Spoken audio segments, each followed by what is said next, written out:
This is the first thing I want to point out, is that Wikipedia has an AI tool that Google Chrome, it's a Google Chrome extension that you can all add if you go to tinyurl.com/wikifact and just add it to your Google Chrome. And what it does is it allows you to highlight sentences in articles online, like in The Guardian, like in the BBC, and it'll check to see if Wikipedia has that little tidbit of information. And if not, you can suggest it be added to the page as a sort of way of contributing to Wikipedia. So I'll speak a little bit more about add a fact later on, but it's there if you want to play around with it. I'll introduce myself and check on the time lag on Zoom as well.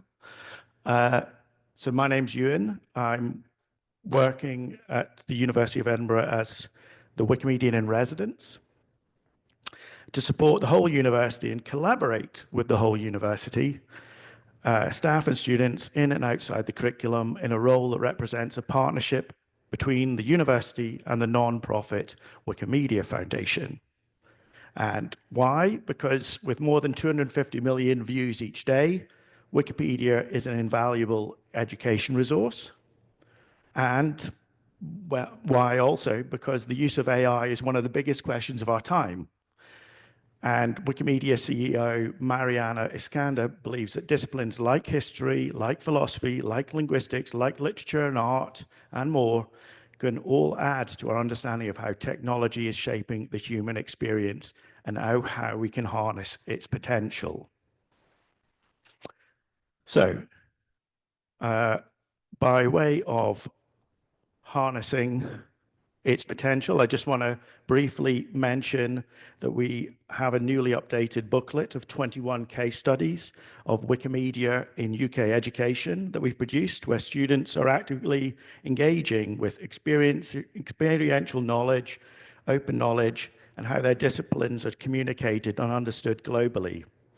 And the assignments now include an assignment about Scotland's role in the transatlantic slave trade, and global health students working to improve articles about natural and man-made disasters, and history of art students evaluating, improving, and illustrating articles about Islamic art and science. And finally, also, I'd like to recognize our work outside of the curriculum with Edinburgh Award students, where they do work, digital volunteering with Wikipedia on the Edinburgh Award. And they undergo 55 to 80 hours of volunteering from October to March to improve interesting project areas of their own choice, whether working on the history of Brunei, or the history of Xinjiang and its diasporas, or Swedish and Hispanic authors in literature, biochemistry topics, or the Scots law on murder. So there you go. Over 100,000 words have been added to date for this year.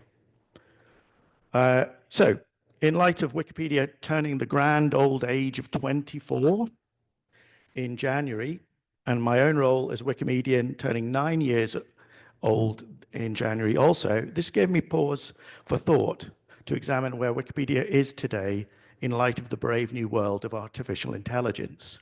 So this overview is especially timely given Keir Starmer said he was going to unleash AI across the UK the same week as Wikipedia's birthday. And our own principal said that the university was a global center of excellence in AI with an emphasis on using AI for public good. So where to start? Well, I'm used to searching and a link-based search option. So I've gone to Google, and its handy, if slightly depressing AI overview suggests that, yes, AI could pose an existential threat to Wikipedia through three ways. Initially, potentially the increased unreliability of AI-generated content filtering into Wikipedia.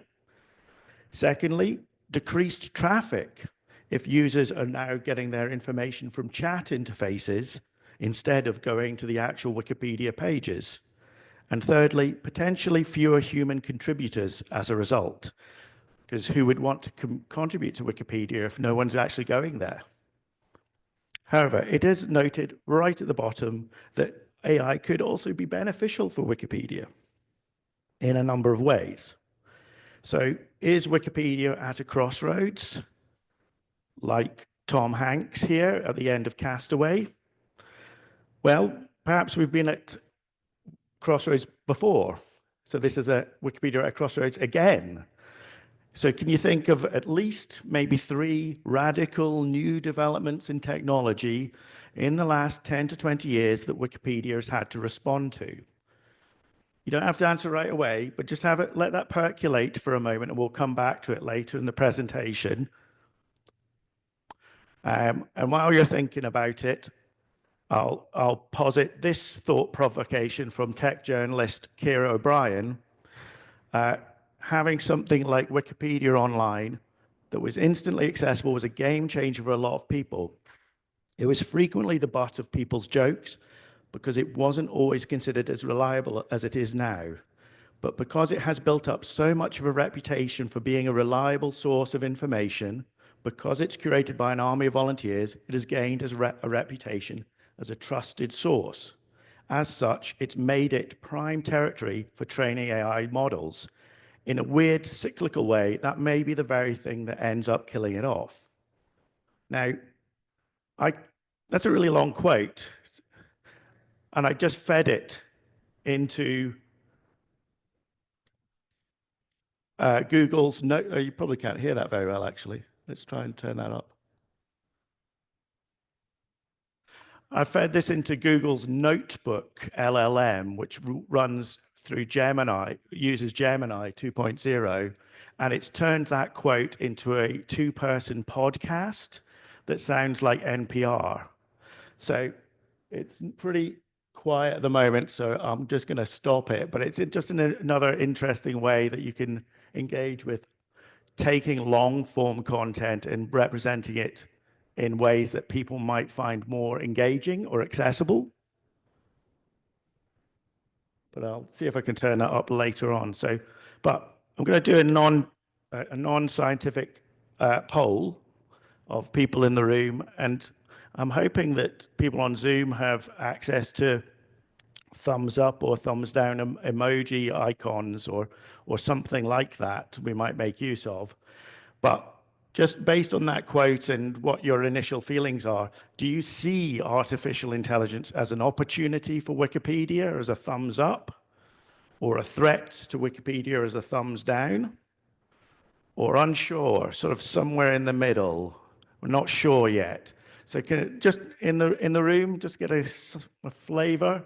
Oh, opportunities in the middle, opportunity. Yeah, in the middle. Oh, yeah, it's interesting. We're in this transition period.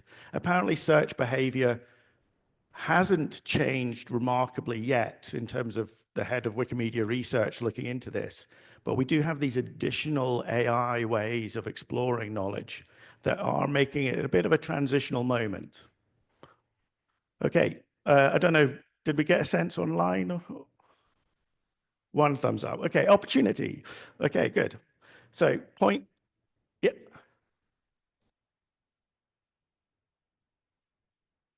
That was just, I know it was just noted in an anecdotal presentation. So I would have to go back to the head of Wikimedia research and ask them where they got that from. But yeah, this is just me sort of bringing all the percolation together. Okay, point 1, going back here, is that Wikipedia has already been using machine learning as a subset of artificial intelligence since at least 2010, if not earlier, because it's been working with machine learning informally or formally through the tools that editors work with, maybe since the very early 2000s. ORES is being developed and implemented by the machine learning team since November 2015. And its full name is Object Revision Evaluation Service, and it helps flag problematic edits for human editors to review based on giving them a prediction scoring. And the important thing here is it doesn't edit Wikipedia. It simply flags questionable changes for human editors to review. Cluebot has been around since 2010, maybe even as early as 2006, when Wikipedia made a sort of step change in trying to go for quality over quantity of articles. And it's an automated bot that patrols Wikipedia for predictable vandalism. And it's not just looking like for rude words like you might find in Jeremy Hunt's article, but it does instantly revert edits based on its learning. But again, humans are encouraged to flag false positives to help it in its learning about what predictable vandalism is. And then more recently, in July 2023, we implemented Mint, Machine in Translation, which is a self-hosted open source machine translation model. And the self-hosting part is an important aspect because in the past we were relying on external services like Google Translate or Lingo Cloud, but this is making use of state-of-the-art multiple open source neural machine translation models, including Meta's No Language Left Behind, Helsinki University's Opus model, Indic Trans 2 model, which has 22 Indic languages, and the Catalan state-of-the-art machine translation model, Soft Catala. So it now supports over 200 languages and makes knowledge accessible in underserved languages where translations were once impossible, offering over 35,000 different language pairings, and more than 70 languages are now supported by Mint that are not supported by other services. And here's an example of it in action.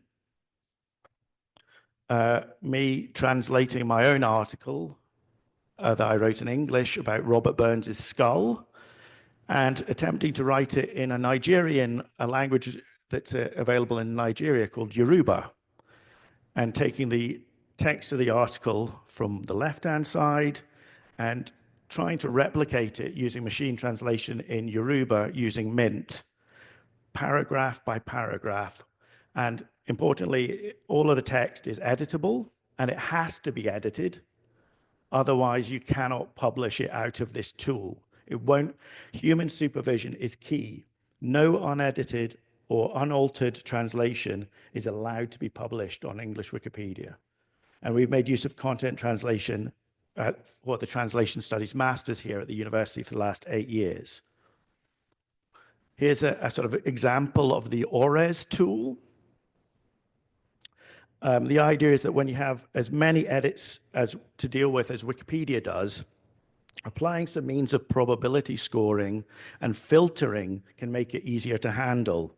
So here we color code the edit history, where very likely to have problems are indicated in dark orange, and those with maybe just likely to have problems are in a sort of yellowy or lighter orange color. And this system has now been around for so long that it's now been deprecated in favor of modernized machine learning service called Liftwing. So the probability scoring of where we might have a risk of needing to revert edits, that's now hosted in the Liftwing system. Another more recent example is SIDE, which is a neural network-based tool that assists in identifying unreliable sources. A study published in Nature Machine Intelligence in October 2023 demonstrated that SIDE could aid the verifiability of references used in Wikipedia's articles. It was trained using references from existing featured articles, which are the best quality articles on Wikipedia. And the idea is it's trying to help flag citations that are unlikely to support the statements or claims made in an article, and then it'll search the web for better alternative citations. Why does that matter? What does this mean? Well, Wikipedia lives and dies by its references, the links to sources that back up information, but sometimes those references can be flawed. They're through link decay, they point to broken websites, or they point to erroneous information or non-reputable sources. So for computational scientist at University of Zurich, Alexander Ehrman, SIDE would only be useful if it was deployed correctly and what the Wikipedia community would find most useful. which I think is a fair comment that we would all agree with and applies to most instances. But here's a member of the community that thinks this is a powerful example of machine learning tools that can help scale the work of volunteers by efficiently recommending citations and accurate sources. And improving these processes will attract new editors to Wikipedia and provide better, more reliable information to billions of people around the world. So point two, looking at one of the more famous examples of AI, ChatGPT and generative AI. Do people trust ChatGPT more than Google search and Wikipedia? No, is the answer, according to a research study published in 2024, or not yet, perhaps, is another way of thinking about it. But the answer is that not all users in their focus group and interview study trusted ChatGPT generated information as much as Google search and Wikipedia. And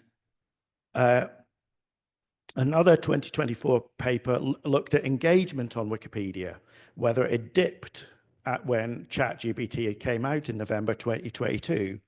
And that paper concluded that while ChatGPT negatively impacted engagement in question and answering services like Stack Overflow, the same could not be said as yet for Wikipedia. Indeed, there was little evidence of any impact on edits or editor numbers.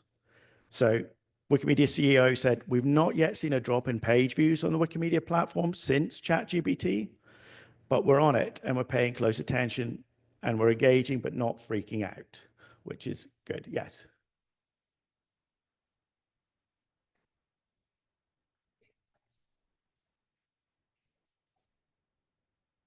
Very likely.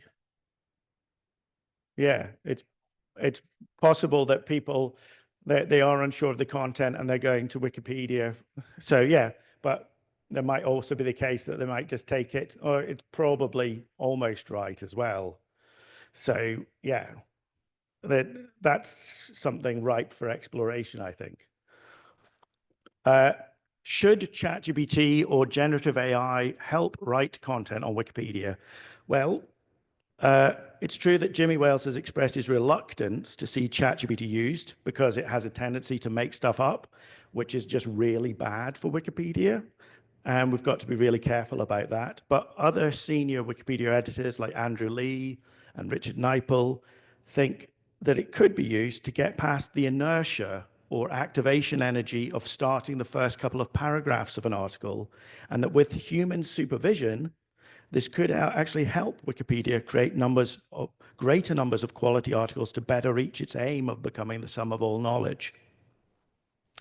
This is Regents Professor Amy Bruckman, who wrote a book called Should You Believe Wikipedia? Online Communities and the Construction of Knowledge. And she's a Regents Professor at Georgia Tech. And she says large language models are only as good as their ability to distinguish fact from fiction. So LLMs could be used to write content for Wikipedia, but only ever as a first draft, which could then only be made useful if it is then edited by humans and then the sources cited, checked by humans also. And importantly, she says, I don't think we can tell people not to use it because it's just not going to happen and the genie's already out of the bottle. But given that's not possible, all we can do is check it. So I think that's an important point. Also, what's right or wrong on Wikipedia, or what's missing from Wikipedia, can spread across the internet. We need enough checks and balances and human supervision to avoid AI-generated garbage being replicated on Wikipedia and then spreading to other sources. And so without this, we might end up in a continuous garbage in, garbage out spiral that I've been introduced to the term the Habsburg AI effect, which is a degenerative inbreeding of knowledge, getting progressively worse and progressively more ill with each iteration.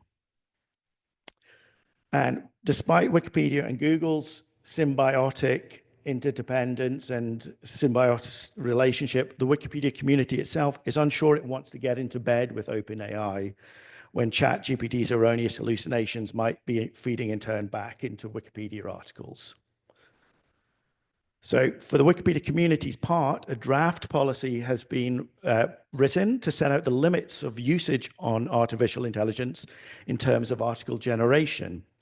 And it's been written to help editors avoid copyright violations and anything that might open Wikipedia volunteers up to libel suits. And meanwhile, the Wikimedia Foundation's developers are creating tools to aid Wikipedia editors in better identifying content online that has been written by AI bots.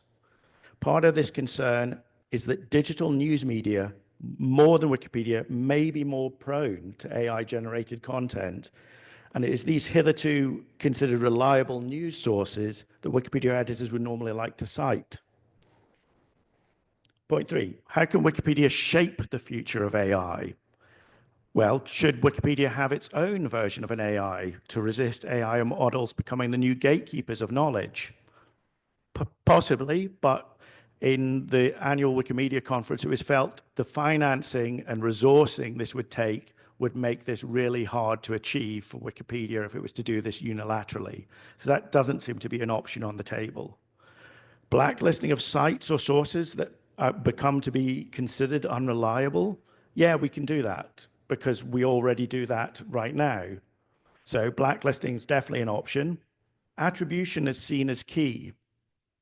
Without clear attribution and links to the original source from which information was obtained, AI applications risk introducing an unprecedented amount of misinformation into the world, and users will not be able to easily distinguish between accurate information and hallucinations. So definitely attribution would really help, and we're definitely great at that within the Wikimedia sphere of influence, but we can't control everyone else.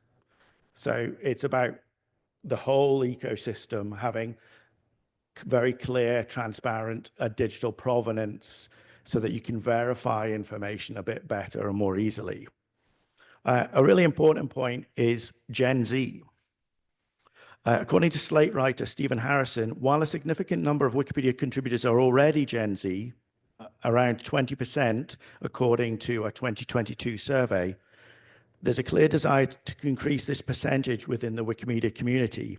This is important to ensure the continuing relevance of Wikipedia within the knowledge ecosystem, because if Wikipedia becomes reduced to mere training data, who would want to continue editing Wikipedia? Hence, recruiting more younger editors from Gen Z and raising their awareness of how widely Wikipedia content is used across the internet can provide them with a sense of community and a shared purpose from sharing fact-checked knowledge online as a world-changing and world-bettering experience. And finally, there is already an existing project on Wikipedia called Wiki Project AI Cleanup, where volunteer editors are trying to clamp down on AI content on Wikipedia and making use of AI detecting tools to identify AI-generated text and images, remove unsourced claims, remove posts that do not comply with wiki policies. And the purpose of this project is not to restrict or ban the use of AI in articles, but to verify that its output is acceptable and constructive, and to fix or remove it otherwise. And I like this quote, in other words, to check yourself before you wreck yourself. So, point 4, the future audiences team at Wikimedia. During the annual Wikimedia conference in Poland last year, I was gladdened by a presentation by Wikimedia's Future Audiences project team, and they outlined they were aware of and monitoring key emerging external trends, namely, consumers are being inundated with information and they want it aggregated by trusted people. And contributors have many rewarding, potent ways to share knowledge online. And content veracity is more contested than ever before, and AI will be weaponized. So Wikimedia CEO, Mariana Iskandar-Pitchard, says, we're seeing a huge shift from what I would call a linked-based internet to a chat-based internet. And will people scroll down far enough and click on the link and come to the Wikipedia page? And in some ways, in the short term, that really matters to us. It matters for our revenue model, because that's how people find us and make their donations. So under the current funding model of Wikipedia donations, Wikipedia depends on click-through to pages. So growing Wikipedia as a free and ethical knowledge in its destination in its own right is key. So the future audiences team at the Wikimedia have been developing and trialing tools and strategies to help Wikipedia for its perpetuity, namely to grow as a knowledge destination in its own right, to act as the internet's conscience, and to serve free knowledge everywhere. And they are trialing tools and strategies and discussing how they can achieve these strategies, such as the Wikipedia Chrome extension Artifact and another one called Citation Needed. But they did first try another one that was a ChatGPT plugin that worked with ChatGPT, and it ran from July 2023 until November 2023. The plugin used existing search API to find relevant Wikipedia articles to incorporate into the ChatGPT response. It returned the top 12 passages from the top 4 relevant articles. It would summarize responses using only this information from Wikipedia. And importantly, it would include a boilerplate disclaimer and licensing information. And importantly, it would also link to the Wikipedia articles it was responding to from. The foundation liked this because it was helping us figure out new roles for Wikipedia as information pathways were changing. And the thought was that this plugin might improve the reliability of AI and introduce Wikipedia to new audiences, new generations, and future editors. However, the tool was deprecated in November 2023, so perhaps we'll never know on that side. But they also did create this Google Chrome extension called Citation Needed. And Citation Needed was used to verify content on the web by using AI, or Llama 3.1, to summarize what Wikipedia had to say on a subject, where the idea is you highlight a sentence in an article, and the tool will search Wikipedia to test whether the statement in the article is likely to be true, likely to be accurate, and give you some additional context and provide a link for continued reading on Wikipedia. 1,000 people used the Citation Needed extension as this part of this experimental extension was being used, but they quickly stopped using it as it was felt to be still too labor intensive for people that were using it. The future audiences team felt there was potential for it to run in the background as a native part of browsers, and conversations with web browser partners are ongoing about using AI to pull together content, simplify it, and to give human editors information they may want to make judgments about. Like for this one highlighted here, turns out herbal dietary supplements aren't always safe. Citation Needed says, seems probable. Okay, so Artifact, if you've installed it, as mentioned, is an extension that allows you to highlight a sentence like Liverpool defender Alan Hansen received his MBE, checks, and the Llama 3.1 checks Wikipedia, chooses relevant articles, and looks to see if that fact is already in Wikipedia. And if not, you can suggest it on a talk page of a relevant article. I think this fact should be added. Please, can you verify and add it for me, please? So that's something for people to test out, and I'll be interested at the end if anyone's had a go at that.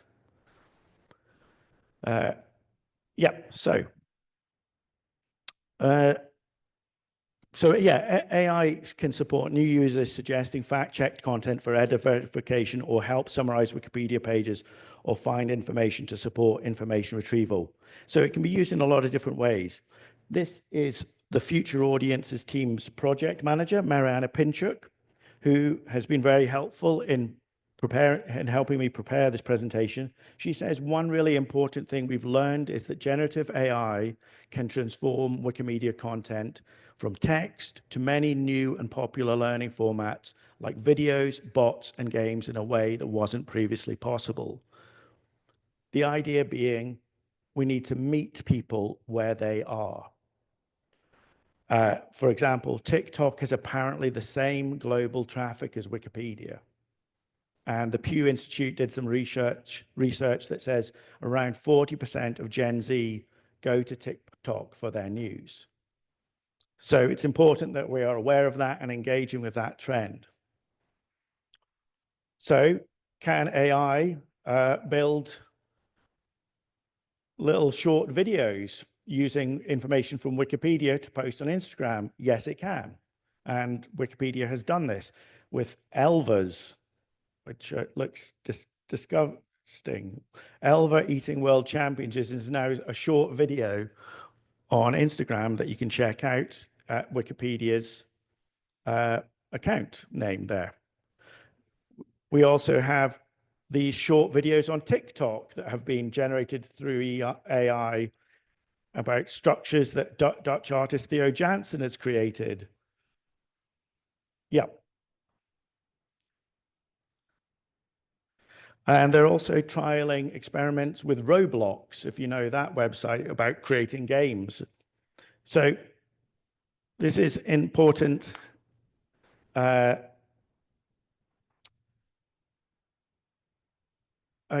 and I'll also mention again, somehow this is again going back to the Google's Notebook LLM as a little bit of a tangent. This isn't part of the Future Audiences team's work, but I do think it's interesting that you can create a podcast from a Wikipedia article. And this is an article I wrote about the 1838 snowball riot.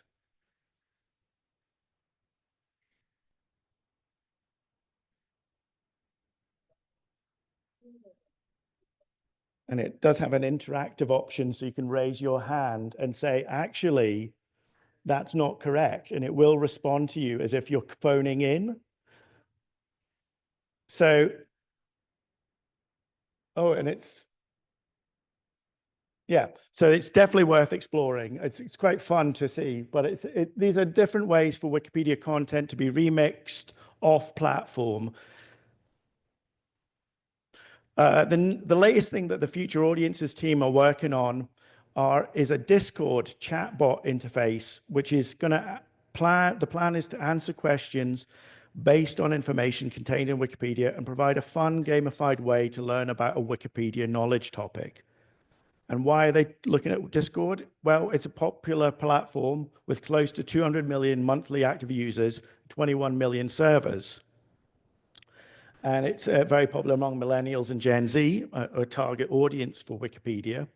And it's now used for a variety of groups to gather and connect, including Wikipedians. And I know that the Scott Wiki group use Discord when they're trying to fix all the problems of Scott Wiki. Another thing to note is that Gen AI can also give less technical people a huge leg up in building new tools and applications on top of Wikimedia content. For example, a software developer completely unaffiliated to the foundation or the community. So this software developer decided to make a WikiTalk app for fun, and they used Claude to do this, to generate most of the code. So this is the kind of project that students with only a smattering of computer science experience could probably now do too. So Mariana Pinchuk sees this, and there's an example of what WikiTalk looks like. But Mariana sees this as a tremendous opportunity for students to learn important real-world technical skills by working with Wikimedia content as a knowledge base, because Wikimedia remains one of the most important sources of training data and high-quality, constantly updated, multilingual, contextual information for every commercial AI tool. And she doesn't see that changing anytime soon.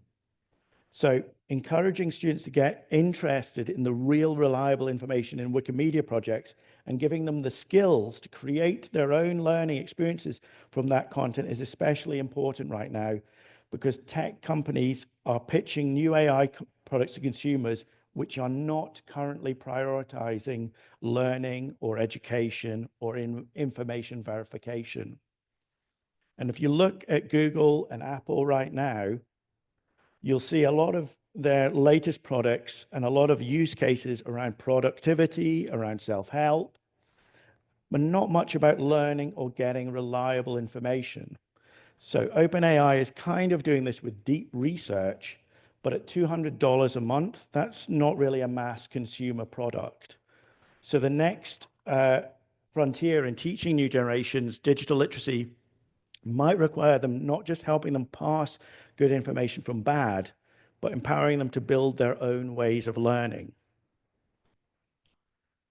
Beyond the Future Audiences team, there is work going on right now this year in another part of the Wikimedia Foundation to look at how to focus on using AI to make Wikipedia's on-platform content easier to discover, easier to learn from, and easier to connect.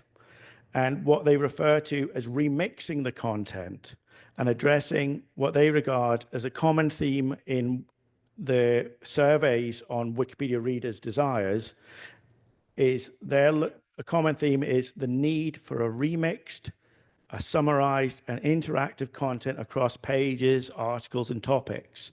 So if a student wants a simplified version of the article, we should be able to provide it. If they want a summary of the article, we should be able to provide it. If they want to know what to read next, or if they want to have suggestions of multimedia content that they should go and explore next, then that's ways that AI might be able to help.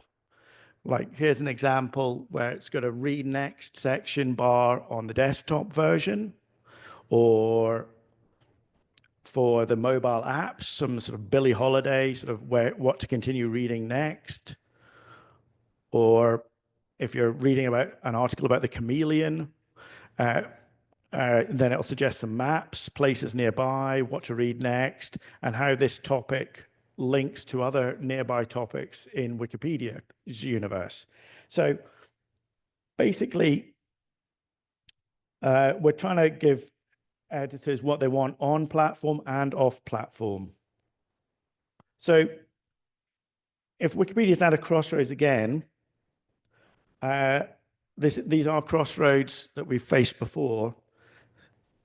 So what would you say Wikipedia has seen off in terms of technology developments of the last 10 to 20 years?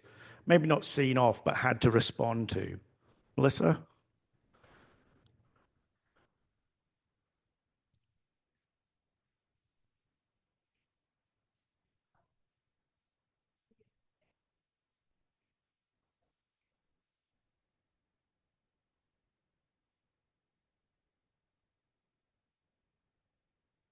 Well, yeah, I anticipated that, but yes, absolutely. The idea that Google was scraping information from Wikipedia itself and not attributing or acknowledging that it was doing this, and getting into a legal bun fight with Wikipedia in the process.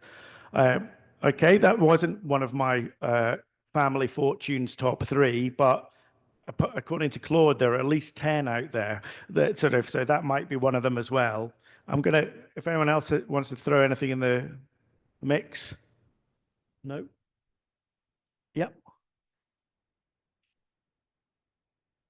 Image manipulation, deep fakes, interesting. Yeah, that's an ongoing problem. The image is not something I've really sort of looked into, but it's interesting that Photoshop has all these ways of altering photos, and there's a sort of, when does it become too fake to be useful? So yeah, that's another one. In terms of Mariana Pinchuk's sort of like understanding about, we've moved from an era of using digital cameras into using smartphones. Smartphones have been, and the need for moving to mobile editing. There's also the revolution of Bitcoin and blockchain, and the idea of collaborative editing with Google Docs. So Wikipedia's had to sort of roll with the times and make intentional changes to, like the move to having a mobile app, like the move to have editing work on mobile, and having a what you see is what you get visual editing interface that's a lot more easier for editors that aren't going to be interested in markup editing. So AI is increasingly used to create content, summarize content, and sometimes spread wrong information or disinformation. And the way people are talking about it now, there are some interesting parallels with Wikipedia's level of trustworthiness and or how people viewed Wikipedia early on. But just as then, dismissing or abstaining from engagement is not the answer. We feel like AI can help us move into spheres like interactivity and multimedia and stay the course and remain relevant for users. So we think AI is something we can use in smart ways to enable this. What is essentially Wikipedia is a socio-technical project. And the idea is that by engaging with AI, we can continue to use it, make it relevant to people by using AI in smart new ways. But an AI strategy paper is being developed by the Wikimedia Foundation to pull all this work about looking to the future and how Wikipedia editors we might seek to engage the next generation off platform or on platform.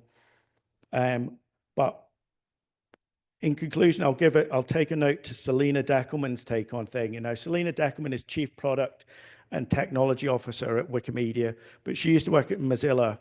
And she stated that in an internet flooded with machine-generated content, this means that Wikipedia becomes even more valuable. Why? Because human contributions are an essential part of the internet.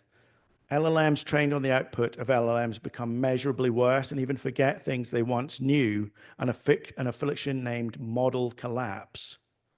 So it means that the world's Gen AI companies need to figure out how to keep sources of original human content, which is the most critical element of our information ecosystem. And the idea is we need to keep this element sustainable and growing over time. And she also sort of says, there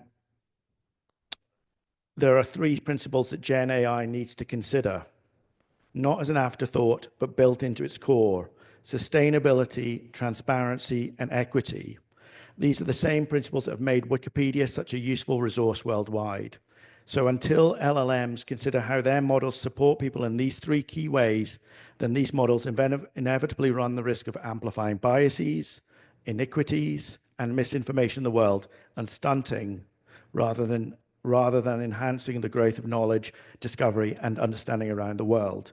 So far from killing off Wikipedia, its proven community consensus model and 24 years of humans as its special source, debating the availability, reliability, and veracity of online content, and ever updating Wikipedia's checks and balances to keep that content trustworthy, is a core and ongoing need of the AI world right now.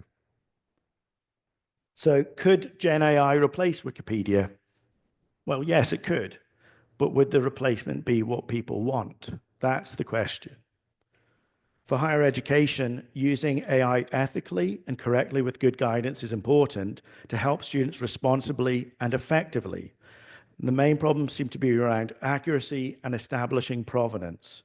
Wikipedia can therefore be seen as an ally in digital literacy, providing generally reliable information and citations to sources.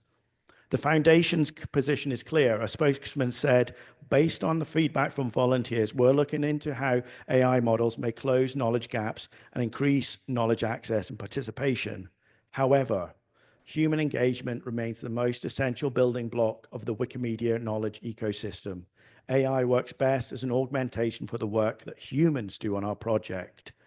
So including humans, their new contributions, their improvements, their corrections, their supervision, and crediting and attributing things correctly represents a future with AI we can value and we can choose for ourselves. Because ultimately, what we all want is an up-to-date, evolving, and trustworthy information ecosystem in the longer term. And I'll finish with this quote. Wikipedia is a unique example of how a human-led technology-enabled platform can increase access, opportunity, and knowledge. It's a socio-technical project. We cannot ignore emerging technologies and trends, but we must remember and celebrate the social element, the human part that makes knowledge open, that makes it accessible, that makes it understandable and coherent, and reliable in a way that machines cannot achieve without human help. And I'm going to take questions or comments now, but before I do, I'm going to have a provocation that I posited in the annual Wikimedia conference. If AI models continue to scrape as much high quality data for training its models, it may lead to more gatekeeping on the internet, more paid access or subscription services to stop this wild west of scraping and exploiting information for free. Wikipedia editors may then have to turn away from the high quality subscription paid access sources and towards free to use, maybe ad ridden media sites, maybe AI written sites, partly or wholly. They may then find that there's questions of untrustworthiness and unreliability of this free to use digital media, making use of AI. And because they've got no access to the reliable, high quality information, it may lead to Wikipedia editors returning to the printed word, actual pre-AI textbooks and book shock horror. So that's a thought provocation, but I'll throw it out to you and see what comments or questions we have in the time remaining.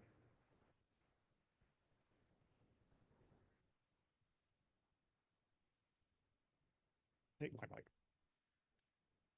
I suppose the first part of your provocation is already happening. So Elsevier and one of the other big publishers are already restricting access to abstracts because they want to monetize them. However, they're then selling that data back to the AI companies. So I suppose it will get into the AI tools itself, but like you said, it then restricts the access that the editors will have. So I think we're probably already going to start seeing that.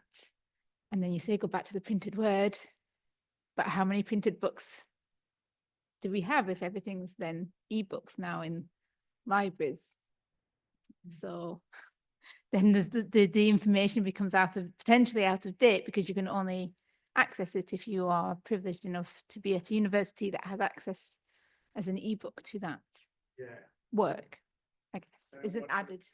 I want to respond to that. Tiers of access is something that worries me. Sort of the information rich get richer. But any further points? Yeah. What you have made me think is that there's tiers of access, but there are also tiers of representation. You mentioned these printed sources. Who isn't in them? Who is appearing online, whether that's women writers, queer writers, like Web2, which is one of the, I think, earlier threats, existential crises for Wikipedia, like Web2 and blogging and microblogging, brought so many more voices and so many more experiences into the media sphere, that if the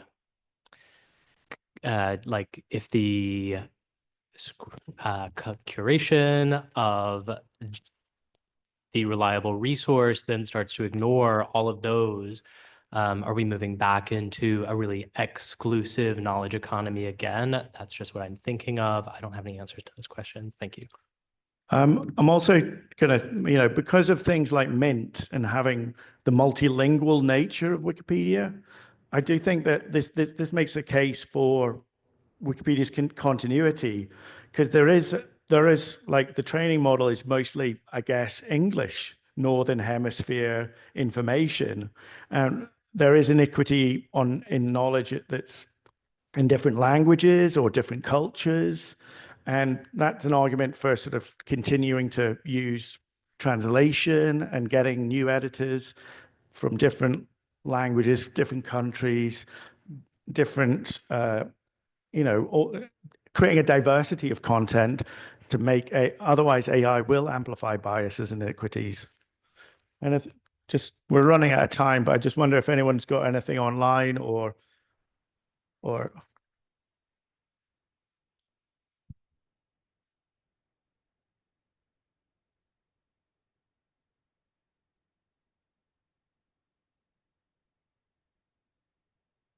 We've got a question online from Ari Stillman who says, I'm curious how some of the AI tools mentioned for detecting questionable edits, what makes it questionable? Predictable vandalism and verifiable references can account for coordinated efforts by bad actors to circumvent Wikipedia's process of consensus and simulate reliable references. And then there's an add-on that says, this was a recent piece of investigative journalism into a large misinformation network that coordinated historical revisionism. And there's a link to a Pirate Wires article titled Wikipedia's pro-Hamas editors hijacked the Israel-Palestine narrative. I don't know how ORES functions really. I'd need to sort of get into the developers and to sort of see how it's using machine learning to quantify and assess what counts as a bad edit or a predictable kind of vandalism. There are, I guess, certain patterns that you can, help you give a score to the edits to sort of, if there's certain phrases or coming into the edit, then I think you can probably use that. But, it's not supposed to be just a blunt tool, just like rude, like I say, rude words or promotional sort of marketing speak as well. But it's going to be a mix of all of these things. But there will be sort of talk pages, and it's, these tools are always evolving as well. Our understanding of what bad faith edits is changing year on year, and it's a constant of evolution. What was the second part? So the first part of the question was what makes something questionable? What would flag a questionable edit? And the other one was predictable vandalism and verifiable references can account for coordinated efforts by bad actors to circumvent Wikipedia's process of consensus and simulate reliable references. So I think the intention there is, I guess, if something is referenced, how do we pick up potentially fake information that's designed to look reliable? I guess that's where the consensus model comes in. And that's why you need this sort of human element and human experience to sort of that's why there are talk pages on Wikipedia to discuss the reliability of content about, even though it's referenced, it might not be good to include it. We had that when we had an urban myth that the poet Elizabeth Burns, who has a Wikipedia page about herself, she was supposedly related to Robert Burns. And there was mention of this in the BBC article about her death. And it was also mentioned in the Glasgow Herald article about her death. So these were seen as good quality sources of information that Elizabeth Burns, a descendant of Robert Burns, has passed away. But her family were saying, no, we've looked into this. This is complete hokum. You shouldn't put that in the page. So the family are telling us one thing verbally, anecdotally, without a reference. And we can't use genealogy sites like Ancestry. They're human curated. They're not considered a reliable source, whereas the BBC and the Herald are. So in the end, we had to say, well, maybe this is a case of cyclical reporting by the BBC and the Herald, that one's taking information from the other and perpetuating this slightly urban legend. But we just had a note on the talk page that said, I don't think this should be included. The family have expressed that it's not, they've looked into it and it's not true. So therefore, while the BBC and Herald do mention it, in this particular instance, it's probably a safer bet not to include it. So that's where the human consensus model comes in. And that's why the human and the machine need to sort of coexist together. So we're kind of over time, so I probably should say thank you to everyone. Apologies if you didn't have any, if you had some burning questions, but do feel free to get in contact. And after today, my email address is at the beginning there, ewan.mcandrew@ed.ac.uk. But I thought, while I've provided the doomsday scenario, I'll finish with this sort of hopeful note that these are quotes from donors to Wikipedia. And it's something that Mariana Pinchuk shared with in her presentation as well. So I thought, why not have that there? Wikipedia is nothing short of a miracle. You give me information, but you also give me hope. So a hopeful note. So thank you very much.